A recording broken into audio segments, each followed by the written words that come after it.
y avait dans les décisions gouvernementales une atteinte disproportionnée et discriminatoire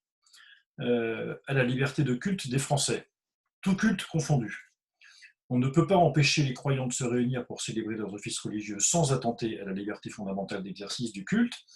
et on ne peut pas considérer que, alors que vous pouvez aller dans une bibliothèque, dans un musée, dans les commerces, chez le coiffeur,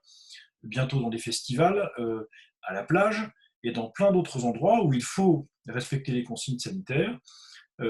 et en même temps interdire aux mêmes personnes de se retrouver dans leurs églises, dans leurs temples, leurs mosquées ou leurs synagogues, parce que simplement, soit ça n'est pas prévu, soit il y a une forme d'attaque précise contre la liberté de culte. C'est ce que nous avons voulu faire interdire, et le Conseil d'État nous a donné raison ce soir, ce dont je me réjouis.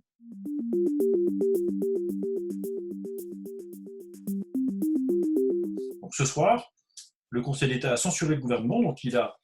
considéré que le gouvernement n'avait pas le droit, en période de déconfinement, de maintenir une interdiction générale et absolue de célébrer les offices religieux. Et le Conseil d'État rappelle également à l'État ce soir que ça n'est pas à lui, État, de décider ce qui est accessoire et ce qui est essentiel dans un culte. C'est au culte de le décider, et le rôle de l'État est de garantir que la liberté s'exerce sur tout ce que les croyants considèrent eux-mêmes comme essentiel à leur pratique religieuse.